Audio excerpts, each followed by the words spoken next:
Hello friends, आप सभी का स्वागत है आपके अपने ही YouTube channel LGR study inter में। दोस्तों, जैसा कि आप सभी जान रहे हैं कि इस वीडियो सीरीज में हम लोग इंटरमीडिएट बोर्ड एग्जाम के बेहतर तैयारी के लिए ज्योग्राफी यानी कि भूगोल के मोस्ट इंपोर्टेंट ऑब्जेक्टिव क्वेश्चन का तैयारी करते हैं। आपको बता दें कि आज यह इस वीडियो सीरीज का 8 नंबर वीडियो है ज्योग्राफी के महत्वपूर्ण ऑब्जेक्टिव क्वेश्चन के लिए। इससे पहले हम इस तरह का 7 वीडियो ऑलरेडी अपलोड कर चुके हैं। तो अगर आप अभी तक इस सभी 7 वीडियो को नहीं देखे हैं तो आप इस चैनल के प्ले लिस्ट में जाकर के जरूर देख लीजिएगा। चलिए शुरू करते हैं आज का वीडियो। पिछले सेशन में हम लोग इस सेट का जो है 20 नंबर क्वेश्चन तक डिस्कशन कर चुके हैं। तो आज जो है हम लोग 21 नंबर क्वेश्चन से आगे बढ़ेंगे। काफ़ी महत्वपूर्ण क्वेश्चन जो है आज के इस वीडियो में हम लोग देखने वाले हैं, तो ध्यान से समझने की कोशिश कीजिएगा। चलिए, जो है आज का जो फर्स्ट महत्वपूर्ण क्वेश्चन है, पूछा जा रहा है कि पनामा नहर जोड़ती है। पनामा नहर जो है वो किसको और किसको किस किस को जोड़ने का काम करती हैं। तो 21 का यहाँ पर जो आपका सही आंसर होगा वो बी होगा। याद रखिएगा, प्रशांत महासागर और अटलांटिक महासागर को जोड़ने का काम करती है कौन सा नहर? तो पनामा नहर। मान लीजिए कि ये आपका प्रशांत महासागर है और ये अटलांटिक महासागर है। तो नहर क्या होता है? जैसे इस यहाँ से एक नाला सा चीर करके समझ सकते हैं, छोटी नदी जिसको आप नाला कह सकते हैं, चीर करके दोनों को क्या कर दिया गया है? मिला दिया गया है। तो ये क्या है? पनामा नहर है, जो आपका प्रशांत महासागर और अटलांटिक महासागर को जोड़ने का काम करती है। ये आप याद रखेंगे। चलिए देखेंगे यहाँ पर आपके 22 नंबर महत्वपूर्ण क्वेश्चन। निम्नलिखित में से कौन सा बंदरगाह प्रशांत तट पर स्थित नहीं है? कौन सा बंदरगाह जो है वो प्रशांत तट पर स्थित नहीं है, प्रशांत महासागर का जो तट है उस पर स्थित नहीं है? तो 22 का जो यहाँ पर आपका सही आंसर होगा वो यहाँ पर आपका सी होगा। डैट मीन्स याद रखेंगे, यहाँ याद रखेंगे कि मियामी जो बंदरगाह है वो प्रशांत तट पर स्थित नहीं है। बंदरगाह किसे कहते हैं? जहाँ पे आप देखिए हवाई जहाज जहाँ पे रुकती है उसको हम लोग कहते हैं एयरपोर्ट, जहाँ पे ट्रेन रुकती है उसको हम लोग कहते हैं रेलवे स्टेशन। उसी तरह से पानी की जहाज समुद्र में जहाँ पे रुकती है वहाँ पर उसको रुकने के लिए व्यवस्था होती है, तो उसे बंदरगाह कहते हैं। ठीक है, चलिए यहाँ पर देखेंगे आपके 23 नंबर महत्वपूर्ण क्वेश्चन। निम्नलिखित में से किस प्रदेश में आपको बताना है प्रलेखित प्राचीनतम नगरीय बस्ती रही है? निम्नलिखित में से किस प्रदेश में आपको बताना है कि प्रलेखित प्राचीनतम नगरीय बस्ती रही है? तो यहाँ पर आपका 23 का जो सही आंसर होगा वो बी होगा। याद रखेंगे, सिंधु चोटी लिखा गया है, ये टाइपिंग मिस्टेक आप समझ सकते हैं, सिंधु घाटी होना चाहिए। ठीक है, सिंधु घाटी जो है वो प्रलेखित प्राचीनतम बस्ती है, वो नगरीय बस्ती थी। किस टाइप का?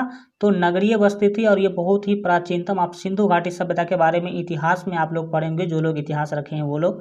तो सिंधु घाटी सभ्यता सबसे प्राचीनतम क्या थी? एक नगरीय बस्ती थी, नगर थी, न कि गांव थी। 24 नंबर क्वेश्चन है कि वर्ष 2011 के प्रारंभ में भारत में कितनी मिलियन सिटी थी? कितनी मिलियन सिटी थी? तो यहाँ पर देखिए 24 का जो आपका सही जो आंसर हो जाएगा वो ए होगा। याद रखेंगे 53 मिलियन। कितना मिलियन? सिटी का सिटी डेट मीन्स आप सभी को पता होना चाहिए कि शहर। भारत में 2011 के प्रारंभ में कितनी जो है मिलियन सिटी थी? मिलियन जो है 10 लाख को, कितना लाख को? 10 लाख। 10 लाख बराबर होता है 1 मिलियन। 10 लाख बराबर कितना होता है? 1 मिलियन, यानी कि 10 लाख बराबर 1 मिलियन। तो 2011 में कुल कितनी मिलियन सिटी थी? तो 53 मिलियन सिटी थी। अब देखिए ये क्वेश्चन क्या पूछा है कि 2011 के प्रारंभ में। अब क्वेश्चन में 2011 ही क्यों पूछा है? क्योंकि आपको बता दें कि 2011 में जनगणना हुआ था, और इस क्वेश्चन को ऐसे भी घुमा करके पूछ सकता है कि 2011 के जनगणना के अनुसार भारत में कितनी मिलियन सिटी थी? तो 53 मिलियन यहाँ पर आपका बिल्कुल जो है सही आंसर होगा। चलिए आगे बढ़ेंगे, देखेंगे यहाँ पर आपके 25 नंबर क्वेश्चन। पूछा जा रहा है कि विकासशील देशों की जनसंख्या से सामाजिक ढांचे के विकास एवं आवश्यकताओं की पूर्ति में कौन से प्रकार के संसाधन आवश्यक हैं, सहायक हैं? कौन से प्रकार के संसाधन जो है वो सहायक हैं? तो 25 का जो यहाँ पर आपका सी ऑप्शन है सही होगा, प्राकृतिक। अगर जो विकासशील देश हैं और वो चाहते हैं कि उनका विकास हो एवं आवश्यकताओं की पूर्ति हो, तो कौन से प्रकार के संसाधन सहायक होते हैं? तो प्राकृतिक संसाधन जो है तो विकासशील देशों के विकास के लिए और आवश्यकताओं को पूर्ति करने के लिए प्राकृतिक संसाधन जितने भी होते हैं वो सहायक होते हैं। चलिए नेक्स्ट यहाँ पर देखेंगे आपके 26 नंबर महत्वपूर्ण क्वेश्चन। निम्नलिखित में से किस प्रकार की बस्तियाँ सड़क, नदी या नहर के किनारे होती हैं? आप सभी को पता होगा सड़क जो होती है वो रेखीय होती है, नदी भी लगभग रेखीय ही होती है, नहर भी आपका रेखीय ही होती है। तो इस तीनों के किनारे जो बस्तियां बनेगी वो भी क्या होगी, रेखीय होगी। क्या होगी, एक रेखा में होगी। सड़क के किनारे जो बस्ती, इसके बगल से घर होगी, इसके बगल से घर, तो एक रेखा में होगी, तो रेखीय बस्तियां कहलाएगी। जो भी नदी, सड़क और नहर के किनारे बसी हुई बस्तियां होगी वो। यहाँ पर आपका 27 नंबर महत्वपूर्ण क्वेश्चन है कि मेगा नगर की जनसंख्या कितनी होती है। तो 27 काफी महत्वपूर्ण है और पूछा हुआ क्वेश्चन है, तो याद रखेंगे 27 का बी ऑप्शन आपका सही होगा। 50 लाख से अधिक जिस भी नगर का जनसंख्या होगा उसे मेगा नगर कहते हैं। मेगा नगर किसे कहते हैं, जिस नगर का जनसंख्या 50 लाख से अधिक होगा उसे हम क्या कहेंगे, मेगा नगर कहेंगे। यहाँ पर देखेंगे आपके 28 नंबर महत्वपूर्ण क्वेश्चन पूछा जाए कि भारत में विश्व जल संसाधन का लगभग कितने प्रतिशत भाग पाया जाता है। पूरे विश्व में जितने भी जल संसाधन हैं उसका कितना प्रतिशत भाग जो है वो भारत में पाया जाता है, ये आपको बताना है। तो 28 का यहाँ पर आपका बी ऑप्शन सही होगा। याद रखेंगे मात्र 10%, 10% जल संसाधन ही भारत में क्या है, उपलब्ध है पूरे विश्व का। ठीक है, यहाँ पर देखेंगे आपके 29 नंबर महत्वपूर्ण क्वेश्चन, निम्नलिखित में से किस नदी की जल उपयोगिता सबसे अधिक है। किस नदी की जल उपयोगिता जो है वो सबसे अधिक है। तो 29 का जो यहाँ पर आपका सी ऑप्शन है सही होगा। गंगा की जो जल है वो सबसे अधिक उपयोगी है और इसके जल का सबसे अधिक भारत में उपयोग किया जाता है। अगर इंटरमीडिएट बोर्ड एग्जाम के बेहतर तैयारी के लिए अभी तक आप हमारे मोबाइल ऐप को डाउनलोड नहीं किए हैं तो इस वीडियो के डिस्क्रिप्शन बॉक्स में आपको इंटरमीडिएट बोर्ड एग्जाम के बेहतर तैयारी के लिए 2 मोबाइल ऐप का लिंक जो है मिल जाएगा। मोबाइल ऐप 1 और मोबाइल ऐप 2 करके आपको 2 लिंक मिल जाएगा। दोनों मोबाइल ऐप आप डाउनलोड कर लीजिएगा, 5-7 MB का है दोनों मिला करके। तो काफ़ी महत्वपूर्ण है, वहाँ पर आपको सभी सब्जेक्ट के most important question, quick revision notes, class notes, model paper और जो सब्जेक्टिव क्वेश्चन, ऑब्जेक्टिव क्वेश्चन सभी का वहाँ पर आपको स्टडी मटेरियल मिलेगा, PDF भी मिलेगा, तो वहाँ से आप लोग डाउनलोड भी कर सकते हैं और ऑनलाइन टेस्ट भी वहाँ पर आप लोग बिल्कुल फ्री में जो है दे सकते हैं। तो इस वीडियो के डिस्क्रिप्शन में लिंक है, 2 मोबाइल ऐप है, दोनों आपके लिए अलग अलग प्रकार से काफ़ी महत्वपूर्ण है, दोनों को डाउनलोड कर लीजिएगा। जो लोग डाउनलोड नहीं किए हैं वो लोग। चलिए देखते हैं यहाँ पर आपके 30 नंबर महत्वपूर्ण क्वेश्चन, निम्नलिखित में से सर्वाधिक लंबी नदी कौन सी है। तो देखिए भारत में तो सबसे लंबी नदी गंगा है, लेकिन यहाँ पर गंगा आपके ऑप्शन में है ही नहीं, यानी कि सतलज, यमुना, ब्रह्मपुत्र और गोदावरी नदी में से कौन सबसे लंबी है। इस चारों ऑप्शन में से कौन सबसे लंबी नदी है। तो सी ऑप्शन याद रखेंगे, ब्रह्मपुत्र नदी जो है, ब्रह्मपुत्र नदी ये सबसे क्या है, लंबी है इस चारों में से। ठीक है, चलिए नेक्स्ट देखेंगे। यहाँ पर आपके 31 नंबर महत्वपूर्ण क्वेश्चन पूछा जा रहा है कि निम्नलिखित में से कौन एक भारत की सबसे कम मिट्टी ढोने वाली नदी है। मिट्टी ढोने वाली नदी मतलब जितना भी नदी है लगभग वो क्या करते हैं, अपने साथ मिट्टी बहा करके ले जाती हैं, लेकिन सबसे कम मिट्टी ढोने वाली यानी कि मिट्टी बहा कर ले जाने वाली नदी कौन सी है। तो 31 का यहाँ पर जो आपका सही आंसर होगा वो डी होगा। याद रखेंगे सतलज नदी यहाँ पर आपका बिल्कुल सही आंसर होगा। चलिए आगे बढ़ते हैं, देखते हैं यहाँ पर आपके 32 नंबर क्वेश्चन पूछा जा रहा है कि झूमिंग कृषि की जाती है। झूमिंग कृषि मतलब जिसको आप झूम खेती भी बोलते होंगे। ठीक है, तो झूम खेती जो है कहाँ की जाती है। तो 32 का यहाँ जो आपका सही आंसर होगा डी होगा। याद रखेंगे असम में। असम यहाँ पर आप याद रखेंगे, यहाँ पर हल्का टाइपिंग मिस्टेक है, असम होना चाहिए, असम लिखा हुआ है। तो असम में सबसे अधिक झूमिंग कृषि यानी कि झूम खेती होती है, क्योंकि आपको बता दें कि झूम खेती जो है आज यहाँ के जंगलों को जला करके इसमें बीज छिड़क दिया जाता है और यहाँ पर खेती हो जाती है। फिर वही लोग क्या करेंगे, आज यहाँ के जंगलों को जला देंगे और इसमें बीज छिड़क देंगे और इस तरह से उनका खेती होता है। तो असम में सबसे अधिक जंगल है, असम में जंगल बहुत ही अधिक मात्रा में है। तो यही कारण है कि असम में अभी भी झूमिंग कृषि होता है, लेकिन ये एक कानूनी अपराध हो चुका है। मतलब जंगल को आप जला रहे हैं, इस खेती में जंगल को जलाया जाता है और उसके राख पे बीज छीटा जाता है और उससे ही आपका खेती हो जाता है। तो ये अवैध है, बट अभी असम में इसका प्रचलन है, ये आप याद रखेंगे। नेक्स्ट यहाँ पर देखते हैं 33 नंबर क्वेश्चन पूछा जा रहा है कि गोंडवाना कोयला क्षेत्र कहाँ स्थित है। तो 33 का जो यहाँ पर आपका सही जो है आंसर होगा वो डी होगा। याद रखेंगे मध्य प्रदेश छत्तीसगढ़ में। ठीक है, चलिए यहाँ पर देखेंगे आपके 34 नंबर क्वेश्चन को।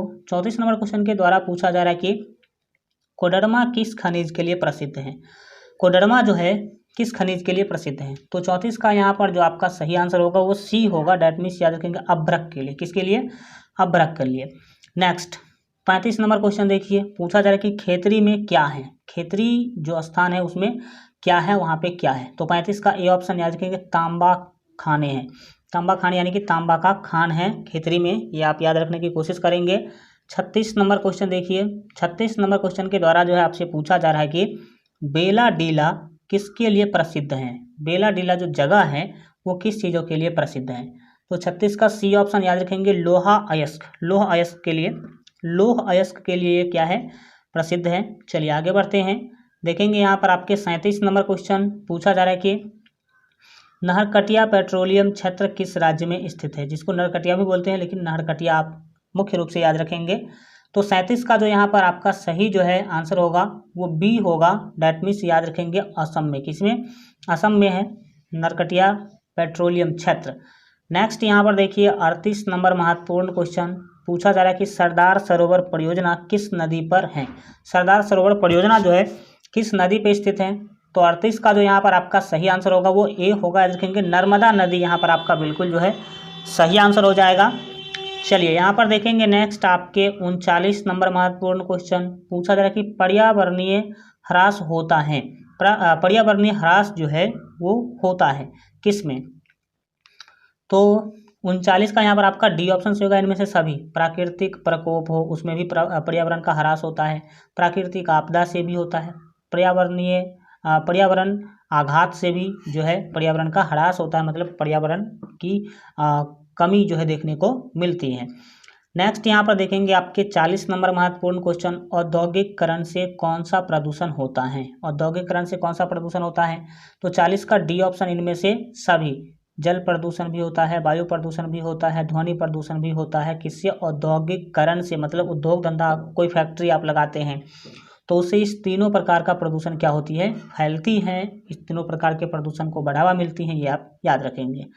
चलिए 41 नंबर क्वेश्चन देखते हैं। 41 नंबर क्वेश्चन के द्वारा पूछा जा रहा है कि निम्नांकित में से किस प्रदूषण द्वारा सर्वाधिक बीमारियां होती हैं, सर्वाधिक बीमारियां किस प्रदूषण के द्वारा होती हैं। तो 41 का यहाँ पर आपका बी ऑप्शन जो है सही होगा, याद रखेंगे जल प्रदूषण के द्वारा, किसके द्वारा, सबसे अधिक जो बीमारियां फैल रही है वो किसके कारण, जल प्रदूषण के कारण, ठीक है। चलिए नेक्स्ट देखेंगे यहाँ पर आपके 42 नंबर क्वेश्चन पूछा जा रहा है कि मृदा अपरदन का मुख्य कारण है, मृदा अपरदन का मुख्य कारण क्या है।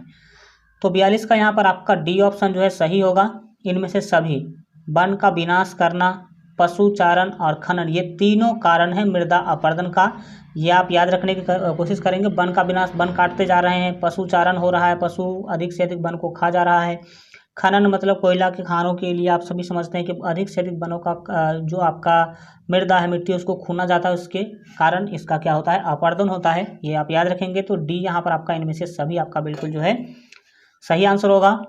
इंटरमीडिएट बोर्ड एग्जाम के बेहतर तैयारी के लिए अगर आप अभी तक हमारे मोबाइल ऐप को डाउनलोड नहीं किए हैं तो इस वीडियो के डिस्क्रिप्शन बॉक्स में आप लोगों को 2 मोबाइल ऐप का लिंक मिलेगा। दोनों मोबाइल ऐप आपके एग्जाम के लिए काफ़ी महत्वपूर्ण है, जब आप डाउनलोड करेंगे तो आपको पता चलेगा कि आखिर कितना महत्वपूर्ण ये दोनों मोबाइल ऐप आप लोगों के लिए है।